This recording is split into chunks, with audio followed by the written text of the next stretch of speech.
भक्तों राम राम, राधे श्याम। भक्ति भाव विद रेणु रस्तोगी चैनल में मैं आपका स्वागत करती हूँ। तो जिनका आज जन्मदिन है उन सभी को हार्दिक शुभकामनाएं, और जिनकी मैरिज एनिवर्सरी है उन सभी को भी हार्दिक शुभकामनाएं। तो आप सभी कुशल मंगल होंगे। तो आज की वीडियो रहने वाली है कि हम तुलसी की लकड़ियों से, मतलब जो तुलसा जी सूख जाती हैं उनकी लकड़ियों से दीप कैसे बनाएं, तो इसी के विषय में वीडियो रहने वाली है। तो स्टार्ट करते हैं वीडियो। तो भक्तों, जैसे तुलसी सूख जाती है तो इस तरीके की हो जाती है। ये देख सकते हैं, ये बिल्कुल सूखी हुई पत्ती है। तो जैसे अपने घर में तुलसा जी सूख जाती हैं तो हम वो डंडियाँ उठाकर रख लें, तो उससे हम क्या करेंगे, तुलसी जी का दीपक तैयार कर सकते हैं। तो भक्तों बात कर लेते हैं, ये तुलसी जी का दीपक जो ये लकड़ियों का है वो कहाँ जलाया जाता है।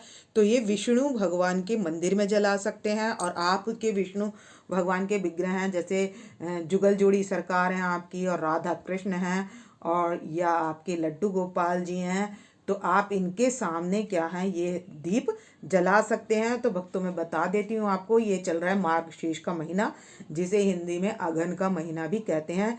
तो मार्गशीर्ष में क्या होता है, हमारी पटरानी बनकर आती हैं तुलसी मैया। तो जब तुलसी मैया पटरानी बनकर आती हैं तो हम जो है उनकी जो ये पीछे के 5 दिन होते हैं तो इसका भी स्नान होता है भक्तों, और इसमें भी जो है हम दीप जलाते हैं। तो हम ये दीप अपने विष्णु भगवान के मंदिर में या अपने लड्डू गोपाल जी के मंदिर में, घर के मंदिर में जहाँ हमने विग्रह पधार रखे हैं, वहाँ पर हम इस दीप को जलाते हैं। तो इसको तैयार कैसे करते हैं, तो जैसे ये लकड़ियाँ होती हैं, तो ये तुलसा जी जो होती हैं, ये तो हम सूखी तुलसा जी भोग के लिए भी ले लेते हैं।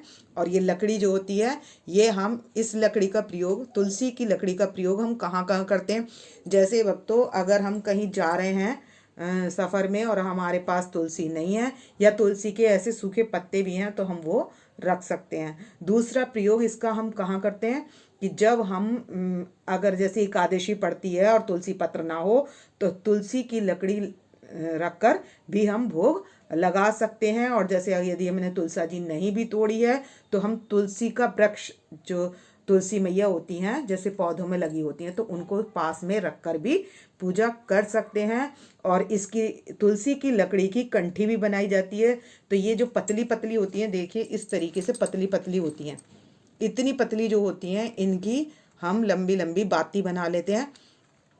तो अभी मैं आपको बाती बनाना भी बताऊंगी कि तुलसी की लकड़ी की बाती कैसे बनाएं। तो इस और तुलसी जो है जिस भी भोग में पड़ जाती है तो वो प्रसाद पड़ जाता है, लेकिन राधा रानी के भोग में तुलसी नहीं डाली जाती। तो जो लोग तुलसी नहीं डालते हैं तो वो किस तरीके से पूजा करते हैं, वो महारानी को, जो आपके विग्रह हैं लड्डू गोपाल जी, जो भी विष्णु भगवान के विग्रह हैं, जुगल जोड़ी सरकार जो भी हैं, उनको तुलसी मैया को पास में पौधे में पधार देते हैं, और तब भी हम भोग लगा सकते हैं। तो इस तरीके से तुलसी का प्रयोग किया जाता है। और तुलसी स्वास्थ्य के लिए बहुत लाभदायक होती है। सबसे ज़्यादा ऑक्सीजन हमारी तुलसी में ही होती है। इसलिए प्राचीन काल में यही बताया है कि खाली पेट 5-6 पत्ते तुलसा जी के सटक लिए जाए, मतलब बिना चबाए उनको खाया जाता है। तो इसलिए उसका प्रयोग इस तरीके से भी किया जाता है। तो अब हम तुलसी की बाती कैसे बनानी है, तो भक्तों ये मैंने ले ली है।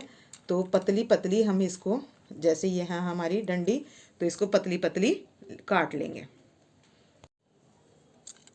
तो ये जैसे तुलसी की डंडी है, तो इसको हम 1.5 इंच के करीब उंगली से, जैसे 1 इंच हमारे एक पोरुए के बराबर आता है, इस तरीके से। तो इतनी बड़ी हम डंडी ले लेंगे, ये 1.5-2 इंच की होगी कम से कम। तो आप नाप सकते हैं, पोरुए में थोड़ी सी हल्की सी ज़्यादा। तो ये हम 7, इस तरीके से हम कर लेंगे 7 टुकड़े। तो मैं इनको तोड़ लेती हूँ, जितनी भी ये तुलसी की डंडियाँ हैं, ये इनको मैं यहाँ से कट लगा लूँगी। तो ये 3 हो जाएंगे। इस तरीके से मैं 7 बना लूँगी। तो दिखाते हैं आपको। तो ये हमने 7 टुकड़े कर लिए। एक, ये तो टूट गई शायद, 1 2 3 4 5 और 6, एक और मैं इसमें से मिला लूँगी, तो 7 करके रख लेंगे। अब मैंने इन्हें 7 को एक जगह इकट्ठा कर लिया। ये इस तरीके से हम इन्हें इकट्ठा कर लेंगे। ये हमारी इकट्ठी हो चुकी है और जो ये खंडित थी टूटी हुई मैंने इसको साइड कर दिया। और अब हम बनाएंगे बाती। तो इसमें लगा लूँगी मैं कॉटन। और आप यदि एक एक भी हम बना सकते हैं, जैसे ये मोटी डंडी है तो इसके ऊपर भी हम इतनी लंबी डंडी ले लेंगे। ये इसमें हम 2 इंची से ज़्यादा की लेंगे ये डंडी और इस पर रुई लपेट देंगे। तो मैं 7 वाली की बता रही हूँ पहले। तो ये कच्चे सूत वाली मैंने रुई ले ली है, तो इसको हम लपेट देंगे। तो भक्तों बाती बनाने के लिए मैं क्या करूँगी, ये मैंने ले ली है थोड़ी सी कॉटन और इसको लपेट देंगे हम। ये जो हमने 7 डंडियाँ इस तरीके से ली हैं, तो इस पर हम इसको अच्छे से कॉटन को लपेट देंगे और बाती की तरह इस तरीके से बना लेंगे। हमें पीछे की ऐसे ही रहने देनी है, आगे की साइड हम ये अच्छे से बाती बना लेंगे। और हमने भक्तों बाती जो है ये लंबी वाली बनानी है। ये देखिए ये तैयार हो चुकी है हमारी बाती। तो इसको हम लंबी बना लेंगे। आप दीपक देसी घी में भी बना सकते हैं और तिल के तेल में भी जला सकते हैं। तो ये बाती हमारी तैयार हो गई। और एक बात मैं और आपको बता देना चाहती हूँ कि लक्ष्मी जी की बाती जो बनती है वो भी लंबी बनती है, क्योंकि लक्ष्मी जी भी स्थिर रहें। और ये वाली बाती भी जो हम तुलसी की बनाते हैं ये भी लंबी बनाते हैं कि ये भी हमारे यहाँ लक्ष्मी के रूप में स्थिर रहें।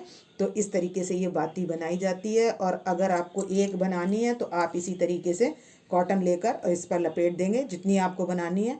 तो एक की भी बना सकते हैं और 7 की भी बना सकते हैं। आप 7 की भी बनाकर जला सकते हैं। तो ये जलानी कब है, ये एकादशी से लेकर और पूर्णमासी तक जलानी है, जब तक पूर्णमासी तक जलानी है।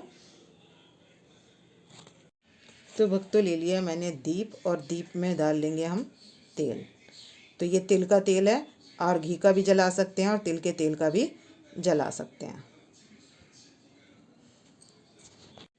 अब ये रखी है बाती हमारी, तो इसको हम बाती को इसमें अच्छे से डिप कर लेंगे और इस तरीके से इसको हम रख देंगे इसमें और फिर इसको हम प्रज्वलित कर लेंगे। तो दीपक तैयार हो चुका है और अब इसको हम बाती को जला लेंगे।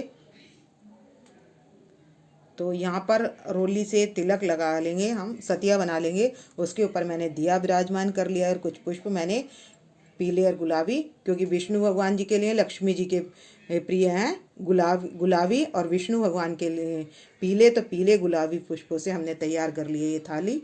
तो अब इस दीप को जला देते हैं। तो ये अब हम बाती जला देंगे। तो ये बाती आप अपने मंदिर में, विष्णु भगवान जी के मंदिर में जला सकते हैं।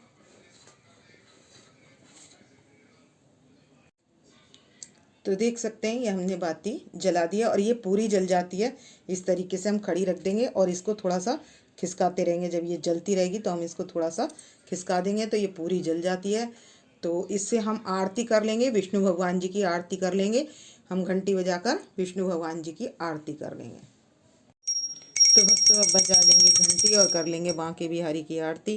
बांके बिहारी तेरी आरती गाऊं, हे गिरधर तेरी आरती गाऊं, आरती गाऊं प्यारे तुमको मनाऊं, हरि चरणों में शीश झुकाऊं। तो भक्तों ये दीप 22 दिसंबर से लेकर हमने 27 दिसंबर तक जलाना है, 5 दिन के लिए। तो अगर हम 5 दिन जलाते हैं तो पूरे महीने की हमारी सेवा लग जाती है। तो इस महीने में भी दीपदान का विशेष महत्व होता है। तो आप ये दीप जला सकते हैं। शंख के जल से ये हम चारों तरफ इसके जल छिड़क कर उसके बाद सभी देवताओं को धूप दीप दे देंगे अपने। और इसके बाद परिवार के सभी जन इसको ले लेंगे और इसको जब तक ये सारी तुलसी की लकड़ियां ना जल जाएं तब तक इसको आप घी डालकर प्रज्वलित कर दें। तो भक्तों इस वीडियो का करूँगी मैं यहीं पर एंड। यदि आपको मेरी वीडियो पसंद आए तो प्लीज़ लाइक करें, सब्सक्राइब करें और शेयर करना ना भूलें। और कमेंट्स करके आप पूछ सकते हैं कि ये दिया किस लिए जलाया जाता है वैसे मैंने बता दिया है। आप लक्ष्मी जी के लिए जय लक्ष्मी माता करके और या विष्णु भगवान जी के लिए ओम नमो भगवते वासुदेवाय करके भी आप कमेंट सेक्शन में हाजिरी लगा सकते हैं। तो भक्तों राम राम, राधे श्याम।